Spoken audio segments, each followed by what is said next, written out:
40 साल तक मेरे बड़े पीर गौसे आजम इशा के वजू से फजर की नमाज पढ़ते रहे। इसका चर्चा नहीं, इसका चर्चा अगर है भी जलसे में तो सिर्फ वाहवाही लूटने के लिए, प्रैक्टिकल में अपनी जिंदगी में नाफिज करने के लिए चर्चा नहीं है। हमारे घर में चर्चा सरकार दो जहां की सीरत का नहीं है। हमारे यहाँ चर्चा है झंडा का, हमारे यहाँ चर्चा है जुलूस का, हमारे यहाँ चर्चा है फातिहा का, हमारे यहाँ चर्चा है नियाज का, हमारे यहाँ चर्चा है पीर साहब के हाथ में चूमने का। हमारे यहाँ पीर साहब के हाथ चूमने का चर्चा है, पीर साहब के तहज्जुद की नकल का चर्चा नहीं। वो बीमारी के आलम में भी कोई नमाज नहीं छोड़ते हैं, इसका चर्चा नहीं। 40 साल तक मेरे बड़े पीर गौसे आजम इशा के वजू से फजर की नमाज पढ़ते रहे। इसका चर्चा नहीं, इसका चर्चा अगर है भी जलसे में तो सिर्फ वाहवाही लूटने के लिए, प्रैक्टिकल में अपनी जिंदगी में नाफिज करने के लिए चर्चा नहीं है। मेरे शेख आजम 40 साल इशा के वजू से फजर पढ़े, तो हम कम से कम अपनी जिंदगी में झांक के देखें कि 40 दिन भी मेरा ऐसा गुजरा है कि इशा की नमाज अपने टाइम पे अब इशा के वजू से पढ़े हो, अब फिर 8-6 घंटे सोने के बाद फजर की नमाज फजर के नए वजू से हम पढ़े हैं। मुतालबा ये नहीं कि तुम भी इशा के वजू से फजर पढ़ो, मुतालबा ये है कि ये तो बड़े लोगों का काम है, मगर तुम इशा के वजू से इशा पढ़ो, 8 घंटे सोने के बाद फजर पढ़ो, फिर 8 घंटे काम करने के बाद जोहर पढ़ो, फिर 3 घंटे काम करने के बाद असर पढ़ो। तो जिस अल्लाह ने हमें जिंदगी दी है उस अल्लाह की बंदगी करना ये हमारी जिंदगी का सबसे बड़ा मकसद है, और यही पैगाम बताने के लिए हुजूर दुनिया में तशरीफ लाए। सरकार की तालीमात का चर्चा कम होता है, सिर्फ शेरनी और बकरी का चर्चा ज्यादा होता है। आका अलैहिस्सलाम 2 महीने तक आपके चूल्हे में आग नहीं सुलगती थी, सरकार ने कभी शिकवा नहीं किया कि या अल्लाह इतनी मुसीबतें क्यों हैं। हुजूर के चूल्हे में 2 महीने तक आग नहीं सुलगती थी। हुजूर ने सब्र का वो रिकॉर्ड कायम किया, एक बार भी उफ नहीं किया। क्योंकि झंडा उठाना बड़ा आसान है, 360-65 दिन में एक दिन झंडा उठाना, नमाज पढ़ना चूंकि मुश्किल है, मरते दम तक नमाज पढ़ना, 5 टाइम पढ़ना, सर्दी हो गर्मी हो आंधी हो तूफान हो, बच्चा मरे कि बेटी की बारात आए, किसी हालत में नमाज माफ नहीं है, चाहे पैर कटे चाहे हाथ कटे, नमाज किसी हालत में माफ नहीं है। और यही काम हमारे सारे बुजुर्गों ने किया, यही काम यही पैगाम हदीस में है, कुरान में है, यही फिक़ह में है। क्योंकि ये टफ काम है, मरते दम तक डेली 5 टाइम मस्जिद जाना, नमाज पढ़ना, इसलिए मुश्किल काम लोग नहीं करते। लेकिन जुलूस 365 दिन में एक दिन निकालना ये आसान काम है, और 11वीं का बकरा खाना ये आसान काम है, गरीब नवाज की छठी करना ये आसान काम है। तो आसान काम लेके सुन्नी पड़ा हुआ है, और मुश्किल काम है नमाज, मुश्किल है साहब रमजान में 10 खत्म कुरान, मुश्किल है सच बोलना, मुश्किल है सदका तो खैरात करना। ये मुश्किल काम नहीं करना, आसान काम कर लेना। नात सुनी जन्नत चलेगी, जन्नत पक्की है, और नमाज से जन्नत नहीं जाएगी, जन्नत नहीं मिलेगी। जो बोलता है नमाज से जन्नत नहीं मिलेगी वो झूठ बोलता है, वो हदीस पाक का इनकार करता है। चूंकि क़यामत के दिन सबसे पहला सवाल नमाज का होगा, तुमने नमाज नात पढ़ी या नहीं पढ़ी, अल्लाह की कसम ये सवाल नहीं होगा। क्योंकि नात पढ़ना फर्ज नहीं है, नात पढ़ना सरकार की तारीफ, कुरान शरीफ की एक हर आयत है मुस्तफा की तारीफ, हदीस पाक में बेपनाह मुस्तफा की तारीफ। ये जो शायरी में नात पढ़ते हैं ये फर्ज वाजिब नहीं, लेकिन नमाज पढ़ना फर्ज है। 2 टाका कमाने के लिए लोग नात पढ़ते हैं, मगर जन्नत जाने के लिए लोग नमाज नहीं पढ़ते हैं। जहां का एक दिन 50,000 साल के बराबर होगा, वहां की कोई फिक्र नहीं, बस नात पढ़ना है, 2 टका कमाना है, घर बनाना है, गाड़ी खरीदना है, बाल बच्चों को अच्छा से खिलाना पिलाना है, इसी को समझना है कि जन्नत हमारी पक्की है। जन्नत नहीं मिलेगी। इन्ना अव्वल मा युहासबु बिहिल अब्द यौमल क़ियामति सलात, क़यामत के दिन सबसे पहला सवाल नमाज का होगा। ये कोई मौलवी साहब पीर साहब नहीं बोलते, हुजूर फरमाते हैं, तिरमिज़ी शरीफ की हदीस में आया है। हदीस में आया है मन तरका सलात मुतअम्मदन फक़द कफर, जिसने जानबूझकर नमाज तर्क किया उसने कुफ्र किया, यानी कुफ्र के करीब पहुंच गया। मुस्लिम शरीफ की हदीस में आया है बैनल अब्दे वल कुफ्र तर्कुस सलात, एक मोमिन एक काफिर के दरमियान जो चीज फर्क पैदा करती है वो नमाज है। नमाज पढ़ने वाला मोमिन, नमाज छोड़ने वाला मोमिन कामिल नहीं। ये हदीस से पाक साफ वजाहत के साथ इस तरह की बातें आई। कई जगहों पे कुरान शरीफ में तो लगभग सैकड़ों जगहों पे नमाज का जिक्र आया। जिसका जिक्र सबसे ज्यादा और जो सबसे बड़ा फर्ज है, उसी को इतना हौले हौले हम लोग ले रहे हैं। जैसे कि बताशा पे फातिहा करना जरूरी है और नमाज पढ़ना कोई जरूरी नहीं। गौसे आजम का बकरा ज़बह करना ये जरूरी है, नमाज पढ़ना कोई जरूरी नहीं। मसला के आला हजरत ये नहीं। आला हजरत ने क्या कहा है? कब्र को सजदा करना हराम। आला हजरत ने कहा है कब्र से 4 हाथ दूरी पे रहो। आला हजरत ने कहा है कि कब्र को हाथ मत लगाओ। आला हजरत ने कहा कि एक चादर जब तक पुरानी ना हो दूसरी मत चढ़ाओ। आला हजरत ने कहा कब्र का तवाफ करना हराम है। मगर कितने लोग जो मानते हैं? आला हजरत का मसलक ये नहीं कि सिर्फ तुम मजार पे जाओ, फातिहा पढ़ो और साहब पीर साहब के हाथ में मुरीद हो जाओ, जन्नत तुम्हारे लिए पक्की हो जाएगी। नहीं, आला हजरत का मसलक वो जबरदस्त मसलक है जिसमें सबसे ज्यादा जोर ईमान के बाद नमाज पे दिया गया है। और आला हजरत ने जो जबरदस्त बातें नमाज पे लिखी हैं, कोई वहाबी देवबंदी नजदी का कोई मौलवी इतना नहीं लिखा है। आला हजरत ने कहा है नौकरी करना हराम है जिस नौकरी में नमाज पढ़ने की फुर्सत न मिलती हो। अब आप इतना सख्त जुमला कोई नहीं बोला होगा। आला हजरत ने क्या लिखा? वो नौकरी करना ही हराम है जिस नौकरी में नमाज पढ़ने की फुर्सत न मिलती हो। वह नौकरी छोड़ दे, चूंकि अल्लाह रोजी देने वाला है, लेकिन नमाज छोड़ के रोजी की तलाश, तो रोजी की फिक्र है और रज़ाक का ख्याल नहीं। तो आला हजरत का मतलब यह हुआ कि ऐसा नहीं कि नमाज की फातिहा मत करो, मिलाद मत पढ़ो, जुलूस मत निकालो, झंडा मत लगाओ, लाइटिंग मत करो। अगरचे लाइटिंग फर्ज नहीं, अगरचे फातिहा फर्ज नहीं, अगरचे झंडा जरूरी नहीं, अगरचे साल भर में एक बार ये जलसा करवाना कोई फर्ज वाजिब नहीं। सारी जिंदगी जलसा नहीं करवाए, क़यामत के दिन कोई सवाल नहीं होगा। लेकिन सवाल होगा कि तुमने ईशा की नमाज क्यों नहीं पढ़ी। ये सवाल होगा तुमने फजर की नमाज क्यों नहीं पढ़ी। जलसा सारी जिंदगी नहीं और रूपपुर में, कयामत के दिन कोई सवाल नहीं होगा कि तुमने जलसा क्यों नहीं करवाया, तुमने चंदा क्यों नहीं किया, तुमने लाइटिंग क्यों नहीं की, तुमने पूरे पूरे गांव को बिजली से क्यों नहीं सजाया।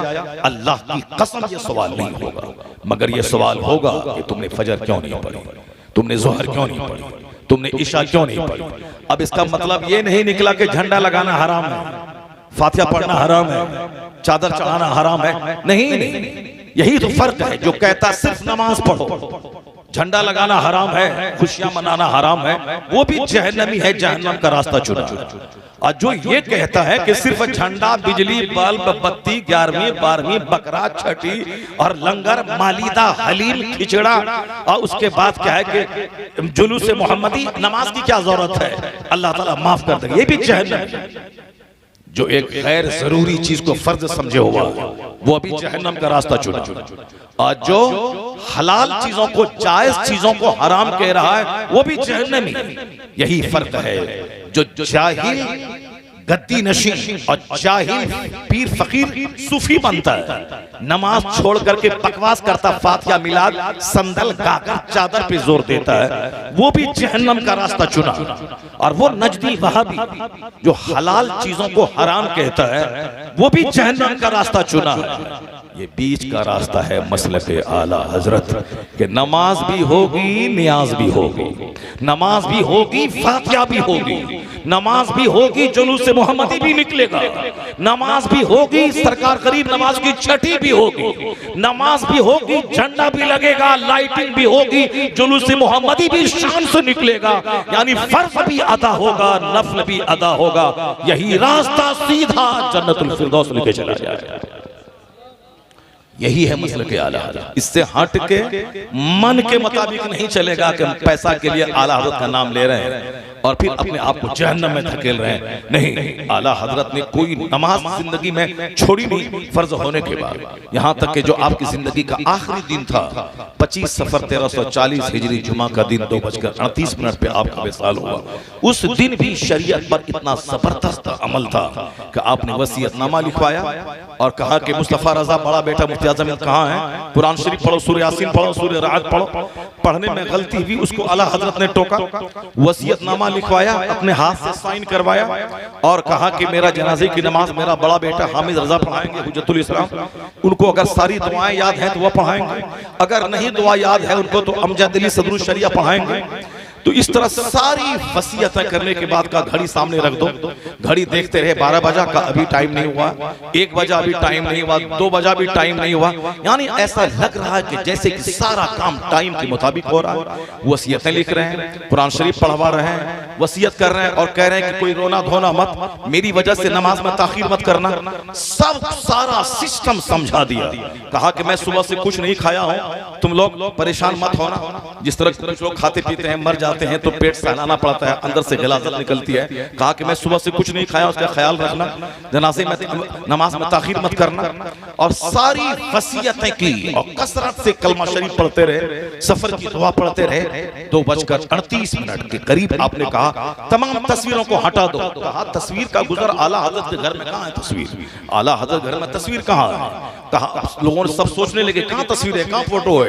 यहाँ तो इस्लाम में तो चूटी की तस्वीर घर में लगाना दुरुस्त नहीं है, तो फिर यहाँ पे फोटो कहाँ है। जब सब चुप हो गए तो आला हजरत ने कहा वही रुपया पैसा, रुपया में जो विक्टोरिया की तस्वीर है। तो कहा सारे लोग समझ गए, अपनी जेब से सब निकाल के लोगों ने साइड किया। फरिश्तों के आने का वक्त हो गया, एक नूर चेहरे पे चमका। अचानक ज़बान पे कलमे तैयबा तो पहले से जारी था ही, नूर चमका, रूह कब्ज़े अंसुरी से परवास कर गई। ये रज़ा का आखिरी दिन था। अब पहला दिन तो वो था कि आपने 4 साल 4 महीने 4 दिन की उम्र में बिस्मिल्लाह खानी की, और उसके बाद जो नमाज शुरू हुई आपकी जिंदगी में, कभी नमाज कज़ा नहीं हुई। रोजा, डॉक्टर बोला रोजा रखेंगे आपकी जिंदगी खतरे में है। कहा तुम्हारी बात नहीं मानेंगे, शरीयत की बात मानेंगे। बरेली में टेम्परेचर हाई है, यहाँ गर्मी है, यहाँ रोजा नहीं रख पाएंगे हम, चूंकि हम कमजोर हैं। लेकिन यहाँ नैनीताल नजदीक है, वहाँ पहाड़ पे हम टेम्परेचर नॉर्मल है, वहाँ रोजा रख सकते हैं। आला हजरत अपना पैसा कौड़ी लिए, सामान लिए, अपने 10 लोगों को साथ लिया और कोहे भवानी गए नैनीताल। वहां 300 रोजा जाके आपने रखा, फिर ईद की नमाज आके आपने बरेली शरीफ में पढ़ाई। आपने ये है रजा की जिंदगी। बस सिर्फ रजा रजा 2 टका कमाने के लिए रजा रजा रजा की नमाज नहीं है, रजा का हज नहीं है, रजा ने जो शरीयत के मुताबिक जिंदगी गुजारी वो नहीं है। सिर्फ रजा रजा करने से काम नहीं चलेगा। रजा ने जो पैगाम दिया है उसको अपनाना पड़ेगा। रजा का पैगाम मुस्तफा को खूब पढ़ा जाए, आका अलैहिस्सलाम से सच्ची मोहब्बत किया जाए, सरकार की सीरत अपने बाल बच्चों को पिलाया जाए, बताया जाए, हुजूर की मोहब्बत अपने बच्चों की घुट्टी में पिलाया जाए। अगर आखिरत की बात, जन्नत की बात, मुस्तफा की बात अगर बाल बच्चों की घुट्टी में पिला दिया तो तुम्हारी बेटियां मर जाएंगी कुंवारी, मगर किसी काफिर के साथ भागेंगे नहीं। अगर कोई अरबों रुपए दे के पेशकश करे कि तुम काफिर हो के मेरे साथ आ जाओ, ये उस पर थूक देंगी, मगर कभी भी ईमान का सौदा नहीं करेंगे। ये बात उस वक्त होगी जब उनकी घुट्टी में इस्लाम पिला दिया गया होगा। ये बात उस वक्त होगी जब उनको मुस्तफा की मोहब्बत का जाम उंडेल दिया गया होगा और बता दिया गया होगा। मदीने की वो औरत थी जिस औरत का शौहर शहीद हो गया, जिसके 4 जवान बेटे शहीद हो गए, उसके बावजूद पर्दे में मलबूस होकर वो कहती हैं बताओ मुस्तफा कैसे। और जब तक हुजूर को देख नहीं लिया उस वक्त तक उस औरत को करार नहीं मिला। और जब मुस्तफा का दीदार हुआ तो क्या कहती हैं, कुल्लु मुसीबतिन बादका जलल या रसूल अल्लाह, मेरे शौहर शहीद हो गए, मेरे 4 बेटे शहीद हो गए, सारी मुसीबतें हेज हैं, आप सलामत हैं, सब कुछ सलामत है। ये है इश्क़ रसूल। बस झंडा लगाया, बिजली साफ बत्ती लगाया, जुलूस में एक दिन निकल गए, उसके बाद मस्जिदों को उजाड़ दिया, नमाज छोड़ दिया। ये पक्के बरेलवी, पक्के आशिक़ रसूल हो गए। तुम्हारा ही बच्चा काफिरों के साथ भाग रहा है, तुम्हारी ही बेटियां हिंदुओं के साथ भाग रही हैं, तुम्हारे ही बच्चे काफिरों के साथ जा रहे हैं। उसके लिए मेहनत करनी होगी। बदतमीज कहीं का नात पढ़ रहा था, नात सुन रहा था, भागा नहीं। और अभी दीन की बात, सच्ची बात हो रही थी, भाग रहा। सारी जिंदगी भागता रहेगा जब तक शरीयत नहीं सीखेगा, सुन्नत नहीं सीखेगा। ये काफिर दौड़ा दौड़ा के मारता रहेगा और खीरा मूली की तरह काटेगा। ऐसा नहीं कि हम जिए काफिरों की तरह और आसमान से रहमत नाजिल हो जाए, मेरा बाल बच्चा रहे काफिरों की तरह और हम दुआ करें कि काफिर कट जाए, काफिर कट जाएगा। नहीं, ईमान सलामत रहा, जन्नत मिलेगी वहां। मगर यहाँ कामयाबी हासिल करने के लिए हिकमत का सहारा लेना होगा, स्ट्रगल करना होगा, जद्दोजहद करना होगा। हुजूर फूंक देते, मक्का का सारा काफिर मर जाता। लेकिन सरकारे दो जहां को रात के सन्नाटे में अपना घर छोड़ के गारे सोर पे नहीं जाना पड़ता। गारे सोर में 3 दिन काफिरों की निगाहों से छुप के नहीं रहना पड़ता। सरकार समंदर के किनारे किनारे मदीना अपना वतन छोड़ के नहीं आते। मदीने में मैदान बदर नहीं जाना पड़ता। मैदान ओहद में आप पर एक पत्थर काफिर ने मारा, आपके होंठ कुचल गए, खून निकलने लगे, दांत शहीद हो गए। एक काफिर ने जबरदस्त तीर मारा जिससे आपकी पेशानी जख्मी हो गई। किसके? महबूबे परवरदिगार के, कायनात के मालिक व मुख्तार के, अरबो अजम के ताजदार के, जिसकी कहानी बहुत शौक से हम लोग सुनते हैं। अजूबा कहानी सुनने में मजा आता है, लेकिन हुजूर की सीरत, हुजूर का कैरेक्टर, हुजूर का फरमान ये सुनने में अच्छा नहीं लगता। बस अजूबा कहानी, शेर और बकरी वाली कहानी, अजूबा कहानी सुनने में अच्छी लगती है। ये कहानी सुन, पैगंबर आजम अल्लाह के महबूब नाइबे परवरदिगार, उनको पत्थर लगा, आपके 2 दंदाने अक़दस शहीद हो गए। एक जालिम ने मारा, खंजर मारा तीर से, सरकार की पेशानी जख्मी हो गई। एक जालिम ने मारा खंजर से कि आप खुद की 2 कड़ियां अंदर घुस गई। हजरत अबू उबैदा रजी अल्लाह ताला अन्हो ने उसको दांत से जब निकालना चाहा तो हजरत अबू उबैदा के दांत 2 टूट गए।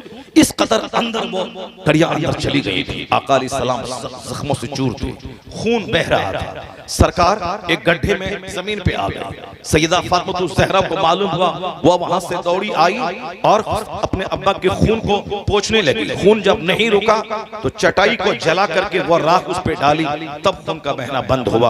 आका अलैहिस्सलाम ने उस वक्त भी नहीं बोला कि या अल्लाह सारे काफिरों को मार दे, नहीं, उस हालत में भी हुजूर कहते थे, इलाही मेरी कौम को माफ कर दे, यह लोग मुझको जानते नहीं है, यह लोग मुझको जानते नहीं है। वह कौम कैसे भलाई को पहुंचेगी जो कौम अपने नबी की कदर नहीं करती, जो कौम अपने नबी को नहीं पहचानती।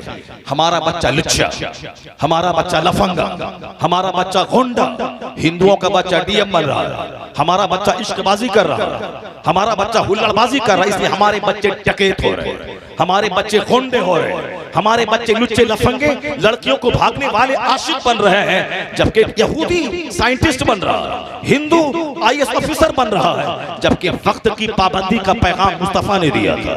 एक मिनट को कीमती समझ, ये पैगाम मुस्तफा ने दिया था। ये नमाज 5:20 तक अगर फजर है तो 5:21 में फजर की नमाज नहीं होगी। अगर 5:20 पे अगर दाना पानी रमजान में हलाल है तो 5:21 पे दाना पानी हराम हो जाएगा, बीवी मेरे लिए हराम हो जाएगा। 1 मिनट पहले हलाल, 1 मिनट के बाद हराम, 1 मिनट पहले हराम, 1 मिनट के बाद हलाल। जहां 1 मिनट कीमती है, उसका लोफर और झोंकर बच्चा 4 घंटे मोबाइल पे आंख जला रहा है, मोबाइल पे गंदी तस्वीरें देख रहा है, तो हमारे बच्चों के इश्क में इजाफा हो रहा है, जिनाकारी में इजाफा हो रहा है, और वक्त की पाबंदी करके यहूदी वैज्ञानिक हो रहा है और गैर मुस्लिम का बच्चा आईएएस ऑफिसर हो रहा है। वक्त की पाबंदी हमारे मजहब ने दिया। इल्म हासिल करो माँ की गोद से लेकर कब्र की गोद तक, ये हमारे पैगंबर ने कहा। तुम अपनी जिंदगी को आरजी और वक्ती और टेम्पोररी समझ, आखिरत दायमी और परमानेंट है, जहां का एक दिन दुनियावी काउंटिंग के हिसाब से 50,000 साल के बराबर होगा। नजर आखिरत पे रख, नजर जन्नत पे रख। यहाँ एक एक्टिव मशीन की तरह दुनिया में जिंदा रहा। हज फर्ज हो, फौरी हज कर, माल है साल में हिसाब ला के ज़कात निकाल, नमाज 24 घंटे में 5 टाइम फर्ज है, उसके बगैर जन्नत नहीं मिलेगी। रोजा साल के 1 महीना तुमको रोजा रखना, फास्टिंग करनी है, ताकि पेट बीमारी से बचे, तेरा सीना कुदूरत से पाक हो और तुझको हेल्थ मिले और तू एक जन्नती जिंदगी गुजार और रूहानियत और तज़किये नफ्स का सामान हो जाए। जो नमाज पढ़ेगा, रोजा रखेगा, हज करेगा, ज़कात देगा, पढ़ाई करेगा, गरीब और मिस्कीनों की मदद करेगा, वो दुनिया में दिल नहीं लगाएगा। उसको फुर्सत ही नहीं मिलेगी कि वो इश्कबाजी करेगा, उसको फुर्सत ही नहीं मिलेगी कि 3 घंटा सिनेमा हॉल में रहेगा, उसको फुर्सत ही नहीं मिलेगी कि वो अपने घर में बैठकर 4 घंटे मोबाइल में गंदी तस्वीरें देखेगा। मेरी माँ बहन बेटियों को भी एक्टिव रखना होगा, उसको काम बताना होगा, उसको बताना होगा सूरह यासीन दुखान मुजम्मिल पढ़ के तब सोना, उसको बताना होगा जब तक सुबह 500 बार दरूद नहीं पढ़े फजर की बात उस वक्त तक हाथ में झाड़ू मत लेना, कोई बर्तन साफ मत करना। ये जहालत का मसला है कि साहब दिन निकलने से पहले झाड़ू लगा दो, बर्तन साफ कर दो, बर्तन साफ होगा 10 बजे, कोई बरकत में कमी नहीं होगी। लेकिन अगर नमाज़े फज्र नहीं पढ़ा तो चेहरे का नूर अल्लाह छीन लेगा, रोजी से बरकतों को खत्म कर देगा। जो चीज इंपॉर्टेंट है उस पर काम नहीं करना है, बल्कि सुबह उठ के बर्तन लेके बैठ गए, सुबह उठ के झाड़ू लेके बैठ गए, सुबह दरवाजे और अंदर को पोंछ रही है, सुबह उठने के बाद नमाज लेके बैठना चाहिए, सुबह तिलावत लेके बैठना चाहिए, सुबह फजर की नमाज पढ़ के जिक्र अज़कार लेके बैठना चाहिए। ये हाथ में झाड़ू लेके चल गई, हाथ में बर्तन धोने के लिए साबुन लेके जा रही है। जो जरूरी है उसको गैर जरूरी समझ लिया, और जो गैर जरूरी है उसको जरूरी समझ लिया। जो इस्लाम इतने सारे फराइज़ और वाजिबात के बीच में हमें मसरूफ रखना चाहता है, चूंकि जो फालतू बैठेगा उसके दिमाग में गंदा ख्याल आएगा, जो फालतू बैठेगा उसके दिमाग में फजूल बातें आएगी, निगेटिव ख्याल आएगा। लेकिन जो वर्क में लगा रहेगा, फजर जोहर असर मगरिब वर्क में लगा रहे, जो रोजा वर्क में लगा रहे, हज वर्क में लगा रहे, गरीब और मिस्किनों की खिदमत वर्क में लगा रहे, 8-10 घंटे बच्चा हमारा पढ़ता रहे, वर्क में लगा रहे। जो वर्क में लगा रहेगा उसे फालतू मोबाइल चलाने का मौका नहीं मिलेगा, दिमाग में गंदा ख्याल नहीं आएगा। शौहर बाहर में है, यहाँ उसकी बीवी घर में मोबाइल चला रही है, उसके दिमाग में तो गंदा ख्याल आएगा, वो वसवसा आएगा। शौहर रहे दिल्ली, पंजाब, अमेरिका, यूरोप में, यहाँ तो बदकारियां होंगी, नौकर के साथ, पड़ोस के छोकरों के साथ ज़िनाकारियां होंगी। अगर कोई काफिर का चेहरा मिल गया तो फिर उसके साथ भाग के दीन, इस्लाम, मजहब सब छोड़ करके काफिरों के साथ भाग जाएंगे। इनको मसरूफ रखो, इनको फजूल मत रखो। इस्लाम ने 5 वक्त की नमाजें इसीलिए दी हैं ताकि बंदा मसरूफ रहे, ये रोजा इसलिए दिया है ताकि बंदा मसरूफ रहे। कुरान में 100 जगहों पे जिक्र कसीर का जिक्र आया है कि कसरत से अल्लाह का जिक्र करो। नमाज जिक्र की बड़ी सूरत है, नमाज पढ़ने के बाद भी अल्लाह का जिक्र करो। आया है कुरान में फैज़ा क़दैतुमुस सलाता फ़ज़्कुरुल्लाह क़ियामन व क़ुऊदन व अला जुनूबिकुम। ये सारा फरमान पढ़ेगा काफिर, ये पढ़ेंगे वैज्ञानिक, ये पढ़ेंगे दूसरे लोग, और हम लोग काफिरों का डांस ले लिए, हम लोग काफिरों का हाफ पैंट ले लिए, हम लोग जोकरों का ढोल ले लिए, हम लोग काफिरों का डीजे ले लिए, हम लोग काफिरों की नाच ले लिए, हमारी बेटियां काफिरों की साथ जींस पैंट शर्ट ले लिया, हमारी बेटियां फिल्म एक्ट्रेस को अपना मॉडल समझ रही है, जबकि मुस्तफा के आने का मकसद यह था कि कायनात के लिए मॉडल बन के मुस्तफा आ गए, जो मकसद हयात बताने मुस्तफा आ गए। ये हमने सुना कि पैदाइश के वक्त में नूर चमका और आपकी माँ ने मुल्क शाम के महल को देख लिया। ये तो मुस्तफा लाजवाब है, उनकी पैदाइश लाजवाब, उनका वक्त लाजवाब, उनका शहर मक्का लाजवाब, उनकी आराम का मदीना लाजवाब, उनके जीने का हर पल लाजवाब, उनका खानदान लाजवाब, उनके आबा अजदाद जनाब इब्राहिम लाजवाब, जनाब इस्माइल लाजवाब, उनका खानदान बनु हाशिम लाजवाब, उनके दादा अब्दुल मुत्तलिब लाजवाब, उनके बाप अब्दुल्ला लाजवाब। जब सारे लाजवाब थे, उन लाजवाबों के बीच से मोहम्मदुर रसूलुल्लाह लाजवाब बनकर दुनिया में तशरीफ ले आया।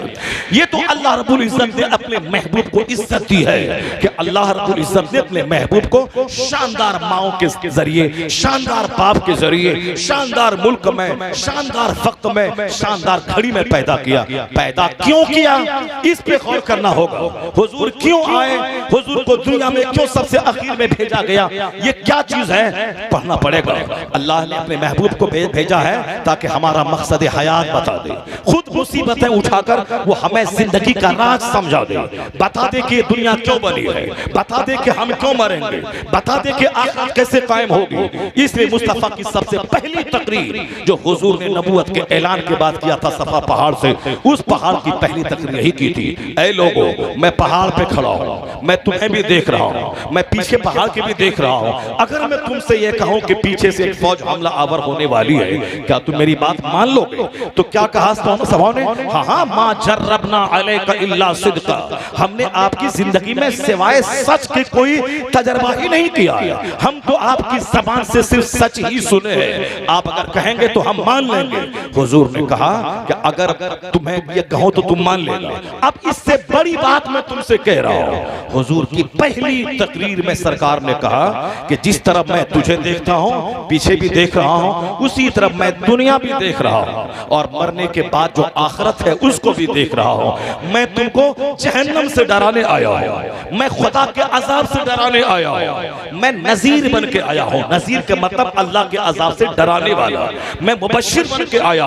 अगर तुमने दुनिया में ईमान लाया, अल्लाह पर यकीन किया, मुझको अल्लाह का नबी माना, और तुमने मुर्दार खाना छोड़ दिया, तुमने शराब छोड़ दी, तुमने सूद छोड़ दिया, तो आका फरमाते हैं मरने के बाद अल्लाह तुम्हें जन्नत देगा, जो जन्नत तुमसे छीनी नहीं जाएगी, वह सदा की जन्नत रहेगी, हमेशा वहां मौत नहीं है।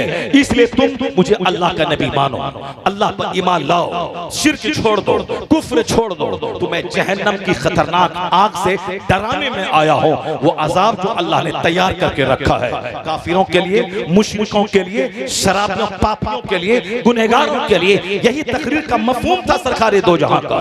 यानी पहली तकरीर में हुजूर ने आखिरत की बात की, और जिंदगी की आखिरी तकरीर जो आका अलैहिस्सलाम हालत मर्ज में आपने मस्जिद नबवी में दी थी। सरकार सिद्दीक अकबर रज़ियल्लाहु ताला हो, आपकी ज़ाहिरी जिंदगी में 17 वक्त की नमाजें आपने पढ़ाई। हुजूर को बुखार था, सरकार अपने हुजरे शरीफ में रहते थे, 17 नमाजें सिद्दीक अकबर ने पढ़ाई। जिस दिन आपका विसाल होगा उससे पहले आप फजर की नमाज के टाइम में आपने हुजरा की चादर हटा के देखा सारे सहाबा नमाज पढ़ रहे हैं। हुजूर के चेहरे पे मुस्कुराहट आ गई, यानी हम जो पैगाम लेके आए हैं उस पैगाम पर सारे अमल कर रहे हैं। इमामत हो रही है, नमाज हो रही है, आका अलैहिस्सलाम मुस्कुरा उठे। सहाबा फरमाते जब मैंने पलट के देखा तो देखा सरकार का चेहरा ऐसा चमक रहा है जैसे कि बादल की ओर से कोई चांद निकला हो। आका अलैहिस्सलाम सहारे से वो चल के मस्जिद आए, सिद्दीक अकबर पीछे हटने लगे, आपने कहा मत हटो। आप सिद्दीक अकबर के पीछे पहलू में आप बैठ गए, नमाज मुकम्मल की सिद्दीक अकबर ने। उसके बाद सरकार सहाबा की तरफ माइल मुतवज्जह होकर आपने तकरीर की थी। उस तकरीर में भी हुजूर ने यही कहा था, मैं तुम्हें अल्लाह के अजाब से डराता हूं, तुम अल्लाह पर ईमान लाना, मेरे बाद तुम कुफ्र करने मत लगना, आपस में एक दूसरे को ज़बह करने मत लगना, इख्तिलाफ को इंतशार में मत पड़ना, अल्लाह के हुकूक का ख्याल रखना, हुकूकुल इबाद का ख्याल रखना। ऐसी तकरीर मुस्तफा ने की, सारे लोगों की पलकें भीग गई। पहली तकरीर और आखिरी तकरीर, और दरमियान में जब भी हुजूर ने जुमा के दिन मस्जिद नबवी से खिताब किया, आखिरत की बात, जन्नत की बात। ये दुनिया आरजी टेम्पररी है, आज है कल खत्म हो सकता है, कल फजर के बाद तेरी मौत का ऐलान हो सकता है, कल सुहर के बाद तुम्हारी मौत का ऐलान हो। सरकार मस्जिद नबवी की तामीर कर रहे हैं, जो 2 यतीम बच्चों की जमीन थी, आपने पैसे दे के वो जमीन खरीदी, उसके बाद उस जमीन पे मस्जिद नबवी की तामीर हुई, जो आज दुनिया की सबसे बड़ी मस्जिद मस्जिद हराम के बाद है। मस्जिद नबवी शरीफ में आपने उस तामीर के वक्त में खुद पत्थर उठाया, पत्थर उठाते वक्त आप यही कहते थे, अल्लाहुम्मा ला ऐश इल्ला ऐशुल आखिरा, आराम नहीं है मगर आखिरत का आराम, आराम नहीं है मगर जन्नत का आराम। क्या मतलब, आज हमारे घर में साहब 24 घंटे गुजर जाते हैं, एक दिन भी ना आखिरत का चर्चा है, ना अल्लाह के अजाब का चर्चा है, ना हम हिसाबो किताब का चर्चा है, ना कब्र का चर्चा है। इसीलिए हमारे बाल बच्चे ठेठ हो गए, हमारे बाल बच्चे पापी हो गए, हमारे बाल बच्चे काफिरों की तरफ माइल हो गए। इनके नजदीक अमिताभ बच्चन इनका मॉडल है, इनके नजदीक धोनी इसका मॉडल है, इनके नजदीक कोई नेता इसका मॉडल है, इनके नजदीक कोई साइंटिस्ट इसके लिए मॉडल है। जो कि चर्चा जिसका होगा उसकी मोहब्बत दिल में पैदा होगी। चर्चा यहाँ खिलाड़ी का है, प्लेयर का है, एथलेटिक्स साहब पहलवानों का है, चर्चा साहब फुटबॉल मैच का है, चर्चा वर्ल्ड टूर्नामेंट का है। तो बच्चों का दिमाग खेल की तरफ है, चर्चा माल का है, चर्चा पैसे का है, चर्चा फैक्ट्री का है, चर्चा मॉल का है, चर्चा जमीन की खरीदारी का है, चर्चा पैसा कमाने का है। इसलिए बच्चों के दिमाग में पैसा कमाने का जुनून चढ़ गया है कि हमें भी मालदार बनना है, हमें भी पैसा कमाना है। तो अब चर्चा यहाँ पैसे का है तो पैसे का जुनून चढ़ गया, चर्चा फिल्म का है तो फिल्म का जुनून चढ़ गया, चर्चा नेतागिरी का है तो पॉलिटिक्स का जुनून चढ़ गया। जबकि कुरान शरीफ हदीस में आया है, अल मरउ मअ मन अहब, a man will be with those whom he loves, आदमी उसके साथ होगा जिससे वह मोहब्बत करता है। और बुखारी में आया है कि जो जिससे ज्यादा मोहब्बत करता है उसका चर्चा वो ज्यादा करता है, चर्चा ज्यादा करता है, तो मोहब्बत सबसे ज्यादा मुस्तफा से होनी चाहिए, ताकि घर में चर्चा सबसे ज्यादा नबी का हो, नबी की सीरत का चर्चा, नबी की तालीमात का चर्चा, नबी के फरामीन का चर्चा, नबी के इरशादात का चर्चा, नबी की बचपन का चर्चा, नबी की जवानी का चर्चा, नबी के वक्त विसाल का चर्चा, नबी के जिहाद का चर्चा, नबी की सादगी का चर्चा, नबी के ज़ुहद का चर्चा, नबी के हुस्न जमाल का चर्चा। इसलिए आला हजरत ने कहा कि तुम्हारी जिंदगी का मतलब यही होना चाहिए कि उन्हें जाना, उन्हें माना, न रखा गैर से काम, लिल्लाहिल हम्द, मैं दुनिया से मुसलमान गया। बुजुर्गों ने ये सुना, हमने इस शेर को सिर्फ मजा लेने के लिए, सुभान अल्लाह कहलवाने के लिए, नारा लगवाने के लिए हमने ज़बान पे रट लिया और उसी को चला रहे हैं, जबकि इसमें 1,00,000 बातों का की एक बात इसमें कही गई है। आला हजरत ने 50 सफ़हात में जो बातें कही जा सकती हैं, 50 चैप्टर पे, उसको समेट कर एक शेर की शक्ल फैला दिया आला हजरत ने। आला हजरत ने खुद उस तरह की जिंदगी गुजारी। आपका दादा बड़ा लाजवाब था, मगर कभी कोई बता दे कि रजा अली खान जो वक्त के वली और वक्त के कुतुब थे, उनके बारे में रजा ने कोई किताब लिखी हो? रजा अली खान बहुत बड़े कुतुब थे। भाई बरेली की गली आज तक गवाह है कि रास्ते से गुजर रहे हैं, एक हिंदू तवाइफ ने आपके ऊपर रंग डाला, होली का जमाना था, आपका जवान मुरीद वो चढ़ के उसको मारने के लिए कोठे पे चढ़ने लगा, लेकिन आपने क्या कहा? मत मारो, उसने मुझको रंग दिया है, अल्लाह ताला उसको रंग देगा, अल्लाह ताला उसको रंग देगा। चंद मिनट के बाद वो तवाइफ नीचे आई, हजरत के पांव पे गिर के तौबा इस्तिगफार करके कलमा पढ़ के मुसलमान हो गई। हजरत ने उस नौजवान से उसका अक्द कर दिया, उसको बदकारी और ज़िना से हमेशा के लिए बचा दिया, कुफ्र से बचा दिया। कहा था अब उसने हमको रंग दिया है, अल्लाह उसको रंग देगा। यह बोली कुतुब की बोली है। मगर कभी आला हजरत अपने दादा के बारे में कोई किताब नहीं लिखी कि मेरा दादा लाजवाब था, मेरा दादा कुतुब था। ज़िमनी तौर पर चर्चा कहीं आ गया तो लिख दिया। आपके वालिद अपने जमाने के सबसे बड़े मुफ्ती थे हिंदुस्तान के, लेकिन आपने उन पर कोई बायोग्राफी पे किताब नहीं लिखी कि मेरा बाप का बचपन ऐसा, जवानी ऐसी, बुढ़ापा ऐसा, मौत ऐसी, हज ऐसा, मेरा बाप लाजवाब था। नहीं, ज़िमनन तज़किरा आ गया तो आपने तज़किरा कर दिया, उस पर कोई बायोग्राफी आपने नहीं लिखी। न दादा का चर्चा, न बाप का चर्चा, न अपने परदादा आजम खां का चर्चा जो अपने जमाने के वली कामिल थे। चर्चा जब भी कलम उठाया है, मुस्तफा की अजमत का चर्चा, हुजूर के इल्म गैब का चर्चा, सरकार के इख्तियारात का चर्चा, सरकार के मोजज़ात का चर्चा, सरकार की तालीमात का चर्चा। और जब भी ज़बान खोला है, इस्लाम का चर्चा, पैगंबर इस्लाम का चर्चा, हुजूर की अजमत का चर्चा, सरकार पे होने वाले हमलों का दिफा, तहफ़्फ़ुज़ नामूस रिसालत में सारी जिंदगी का एक लम्हा रज़ा ने लगा दिया। सिर्फ 2 घंटा सोते थे, बाकी पूरे 22 घंटे जरूरियात से फारिग होकर सिर्फ मुस्तफा की अजमत का डंका बजाने में लगे रहते थे। उसकी दलील आज उनकी सारी किताबें मौजूद हैं। फतवा रज़िया गवाह है, तर्जुमे कुरान गवाह है, हदायक़ बख्शिश गवाह है, अल-अम्न वल उला गवाह है, किफ़ुल फ़क़ीहिल फ़ाहिम गवाह है। उनकी जो 1000 के करीब किताबें हैं, वो किताबें गवाह है कि रज़ा ने इस्लाम की अजमत का डंका बजाया, नबी किया, सरकारे दो जहां की सीरत बयान किया, हुजूर की रिफ़त बयान किया, हुजूर का चर्चा किया। तो आज अल्लाह ने उसका इनाम ये दिया कि नबी करने वाला रज़ा अल्लाह ने सौदागरान से उठाकर इज्जत के उस आसमान पे पहुंचा दिया कि अमेरिका में रज़ा, हॉलैंड में रज़ा, श्रीलंका में रज़ा। ऐसा लगता है कि वादी रज़ा की कोहे हिमालय रज़ा का है, जिस समय तो देखिए वो इलाका रज़ा का है। A man who dedicates his life for the sake of Allah, Allah gives him name, Allah gives him fame, Allah gives him popularity।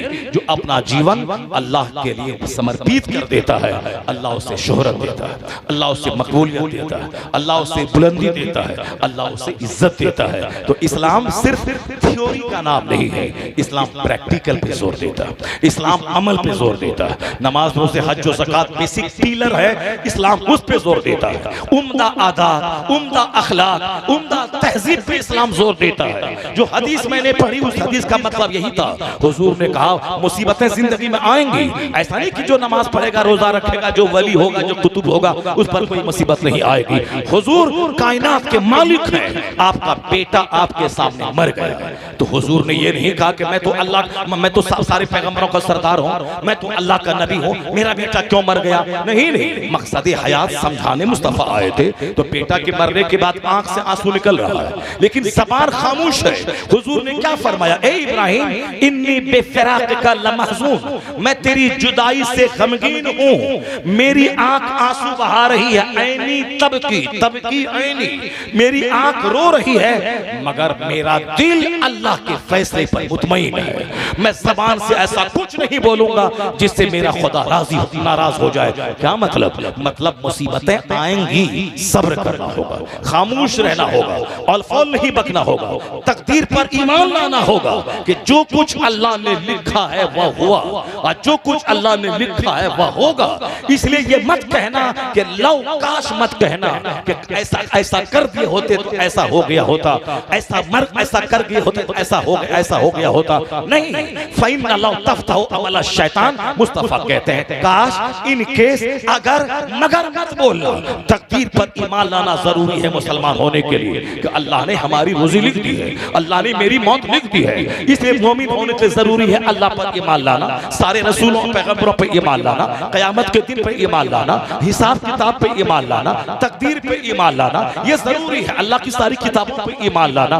जरा भी शक हुआ कि क़यामत कायम होगी कि नहीं होगी, कौन देखा है, वो काफिर हो जाएगा। क्योंकि मुसलमान बनने के लिए जिस तरह ये दुनिया पे यकीन है, उसी तरह इस दुनिया से ज्यादा आखिरत पे विश्वास करना होगा।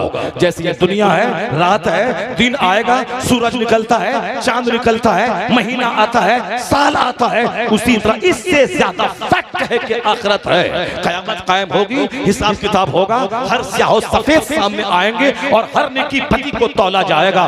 इस दुनिया से ज्यादा फैक्ट है, उस दुनिया की बात है। जरा भी डाउट और शक हुआ उसमें कि नहीं होगा, इसी दुनिया में जन्नत जहन्नम है, वह सीधे इस्लाम से खारिज हो जाएगा। उसका यकीन खत्म, उसका यकीन खत्म, ईमान खत्म। यह ईमान नाम है यकीन का कि अल्लाह ने जो लिखा है वही होगा।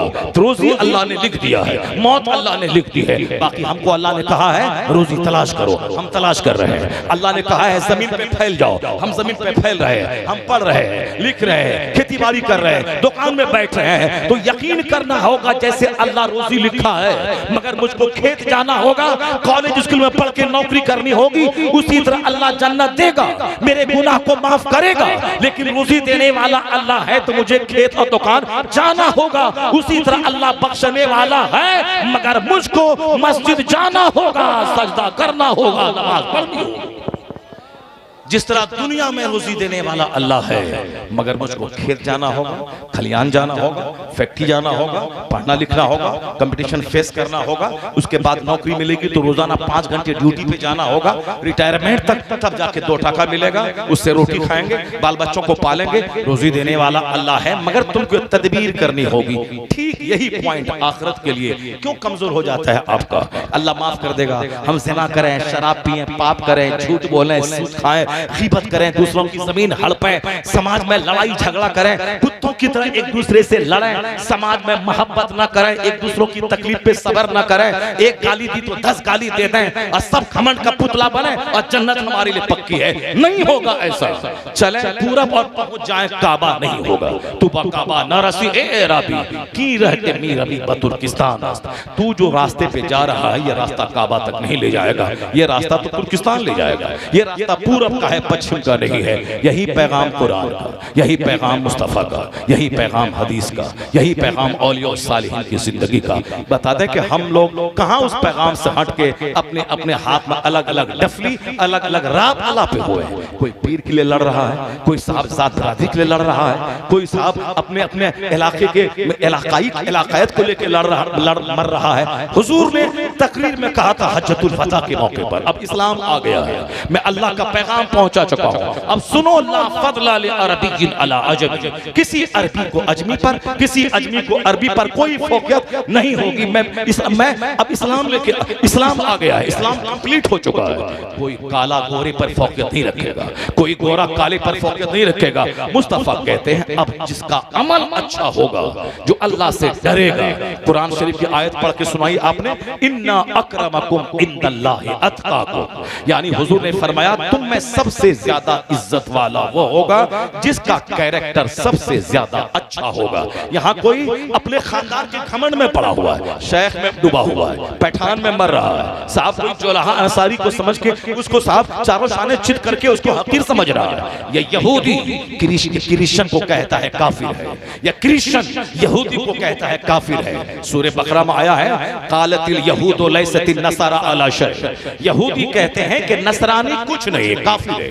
वह कालतिल नसारा लैसतिल यहूद अला शै, और नसरानी कहते हैं यहूदी काफिर है, 0/0 है, कुछ नहीं। ये कुरान शरीफ में आया है। यहूदी कहते हैं नसरानी 0 और नसरानी कहते हैं यहूदी 0। या दोनों को जब मौका मिलता है एक दूसरे को काट देते हैं। जर्मनी का हिटलर 30 लाख यहूदियों को ज़बह कर दिया, जब मौका मिला ज़बह कर दिया। और इन यहूदियों को जब मौका मिलता है ये यहूदी क्रिश्चियनों को ज़बह कर देते हैं। लेकिन एक कौम मुस्लिम जो एक दूसरे को 0 और काफिर कहता है, वो आज हमें मिटाने के लिए दोनों एक हो गया है। अमेरिका का नसरानी, इस्राइल का यहूदी आपस की जंग हटा के ये दोनों मिलकर मुसलमानों को तबाह करने के लिए एक हो गया है, जो कि दोनों काफिर है, दोनों एक दूसरे को काफिर कहता है। ये कुरान की ज़बानी, मगर हमको मिटाने के लिए दोनों काफिर एक हो गए। हम पर अटैक करने के लिए, हमको तोड़ने के लिए अरब ममालिक को तोड़ दिया, वरना किबले अव्वल को सब मानते हैं। लेकिन दो ग्रुप में बांट करके एक को अपने फेवर में करके पहले इसको मारना है, फिर उसके बाद उसको मारना है। अब जमीन अरबों की है, उस पर शासन करना है, अपनी फौज लाना है। पेट्रोल डीजल का कुआं अरबों का है, उस पर कब्जा अमेरिका और यूरोप का है। मैं आखिरी बात कह रहा हूं कि यह लोग एक दूसरे को काफिर कहते हैं, हमको मिटाने के लिए ये दोनों एक हो गए। अब हम लग गए किसमें? अंसारी और जोलाहे की जंग में, शेख और पैठान की जंग में, साहब उत्तर प्रदेश और गुजरात की जंग में, अरब और अजम की जंग में। हुजूर ने कहा था नहीं, कोई जंग नहीं होगी, जो मुत्तकी होगा वही इज्जत पाएगा, जो जितना ज्यादा अल्लाह से डरेगा वही काबिल एहतराम होगा। लेकिन हम टुकड़े टुकड़े में बढ़ गए। अगर कोई अंसारी उठा, कोई शेख उसको वोट नहीं देगा, कोई शेख अगर इलेक्शन में उठा, कोई जोलाहा उसको वोट नहीं देगा। यानी हम बिरादरी में बढ़ गए। हम दोनों एक पीर के मुरीद हैं, मगर मतलब में बढ़ गए। 1.5 ईंट की मस्जिद लेके बैठ गए। पहले वहाबी देवबंदी से लड़ते थे, चलो वह गुस्ताख रसूल है, इस्लाम से खारिज है, वह मुर्तद है, वह मुनाफिक है, वह काफिर है, नबी की तौहीन की, इस्लाम से निकल गया। लेकिन तुम तो सुन्नी हो, तुम आपस में क्यों लड़ गए अपने पीर के नाम पे? तुम तो रज़वी हो, क्यों लड़ गए तो अपने मुर्शिद के खानदान के शेख के नाम पे? क्यों आपस में बढ़ गए? क्यों कोई इस खेमे में चले गए, क्यों उस खेमे में चले गए? तुम सब तो सुन्नी सलातो सलाम फातिहा मिलाद पढ़ने वाले हो, तुम लोग आपस में क्यों लड़ गए? कब्रिस्तान में लड़ाई, मस्जिद में लड़ाई, खानका में लड़ाई, साहब मदरसे में लड़ाई, स्कूल में लड़ाई, जलसे के नाम पे लड़ाई, जनाजागाह के नाम पे लड़ाई। ये लड़ाई ने हमको कमजोर करके रख दिया। ये यहूदी और नसरानी का इससे सबक सीखो। जब ये काफिर मुत्तहिद होकर हमको मिटाने की कसम खा लिया है, तो आज वक्त का सबसे बड़ा पैगाम, वक्त की सबसे बड़ी जरूरत है, ये जात बिरादरी की जंग छोड़ दे। तारे सुन्नी आला हजरत के नाम पे मुत्तहिद हो जाओ, गौसे आजम के नाम पे मुत्तहिद हो जाओ, गरीब नवाज के नाम पे मुत्तहिद हो जाओ। तुम अगर मुत्तहिद बन गया तो तू बलवान और ताकतवर हो जाएगा। जब ताकतवर होगा तो तेरी बुनियादें मजबूत हो जाएंगी। और जब ये कसम खाया है हमें मिटाने के लिए, तो तू मुत्तहिद होके कसम खा ले कि हमने भी कसम खाया है इस्लाम बचाने के लिए, सुन्नियत बचा दे। अब तुम भी कसम खा ले, वरना 1.5 ईंट की मस्जिदों में बढ़ जा। नमाज के लिए कोई जंग नहीं है, आज जंग है ढोलक पार्टी के लिए जंग है, आज जंग है चादर पोशी के लिए जंग है। जो सारी जिंदगी अगर चादर नहीं चढ़ाए कोई काफिर नहीं होगा, एक गुनाह तक नहीं होगा, मगर उसके लिए जंग है। संदल के लिए जंग है, गाजर के लिए जंग है, और नमाज के लिए कोई जंग नहीं। और साफ गुनाहों से बचने के लिए कोई आपस में साफ एक दूसरे से जुदाई और एक दूसरे से लड़ाई नहीं। लड़ाई सारी की सारी अननेसेसरी चीजों पे है। कंपलसरी फर्ज को फर्ज समझना होगा, नफल को नफल समझना होगा। जो जरूरी है उसको जरूरी के खेमे में रखना होगा, और जो गैर जरूरी है उसको गैर जरूरी के खाने में रखना होगा। नमाज फर्ज है, प्रायोरिटी उसको देनी पड़ेगी। फातिहा मिलाद साइड की चीजें हैं, उसको सब्सिडरी हैसियत देनी पड़ेगी। फर्ज को पहले, वाजिब को पहले, सुन्नत मौक़िदा को पहले, सुन्नत गैर मौक़िदा को पहले। बाकी जो इस्तेहबाब है, नवाफिल है, अच्छे काम है, उसको करो तो सवाब, सवाब, नहीं करो तो कोई गुनाह नहीं, उसको इसी खाने में रखना होगा। ऐसा नहीं होगा कि फर्ज को नफल समझ के साइड कर दिया और जो नफल है उसको फर्ज समझ लिया, ऐसा नहीं होगा। तू बकाबा नरसी राबी की रह के मेरा भी बतुर्किस्तान रास्ता, तू काबा नहीं पहुंच पाएगा, इसलिए कि ये जो रास्ता तुमने चुना है ये रास्ता काबा का नहीं है, ये रास्ता तुर्किस्तान का है। अल्लाह तबारक व तआला हमको और आपको सबको अपने नबी से सच्ची मोहब्बत की तौफीक अता फरमाए। खूब शायरों को सुना और खूब दाद दिया, टाका से भी दाद दिया, पैसे से भी दाद दिया, और जबान हिला हिला के भी दाद दिया, और माइक ऐसे करके भी दाद दिया। हदीस सुना रहा हूं तो फिर साहब आप चुप हो गए, कुरान सुना रहा हूं चुप हो गए। जरा जोर से बोलो सुभान अल्लाह, हाथ उठा के बोलो ला इलाहा इल्लल्लाह। वादा करो कि फर्ज को फर्ज समझेंगे, बोलो इंशाअल्लाह। जो फातिहा मिलाद नफल है उसको नफल समझेंगे, फर्ज को प्रायोरिटी तरजीह देंगे, और आपस के इख्तलाफात मिटा के आला हजरत गौसे पाक के नाम पे आपस में मुत्तहिद हो जाएंगे, और मुत्तहिद होकर इस्लाम और सुन्नियत और मसलक के आला हजरत को बचाएंगे। अल्लाह ताला आपके घरों में बरकतें अता फरमाए। बातें तो 2-2.5 घंटे 3 घंटे की मुझको करनी थी, मगर मैंने जो कंपलसरी जो जरूरी बातें थी मैंने उसको किया है। क्योंकि हमारे पेशरो खतीब जितने आए वह सब ने मिलाद बयान किया है, सरकार की पैदाइश बयान की है, मैंने हुजूर की तालीमात का निचोड़ आपके सामने बयान किया है। सरकार के आने का जो मकसद है वह मकसद बिअसत मैंने बयान किया है। आका अलैहिस्सलाम क्यों आए हैं, क्यों सरकार हमारा हमको क्या दिखाने आए हैं, क्या सिखाने आए हैं, और हम कहाँ जा रहे हैं। हमने उसी पे एक थोड़ा सा बिंदु मैंने डाला है, प्रकाश मैंने डाला है। अगर दिल में बात अगर आ गई तो मुझे उम्मीद है कि ये दिलों की रोशनी के लिए ये जुमले काफी हो जाएंगे। हसद, जलन, कुदरत, फालतू बातें को दिमाग से हटा दे, सच्चाई को समझने की कोशिश करना होगा, ट्रूथ को समझने की कोशिश करना होगा। अल्लाह ताला हमें सच्चाई समझने और सच्चाई पे अमल करने की तौफीक अता फरमाए। आमीन। व आखिर दाअवाना अनिल हम्दुलिल्लाह।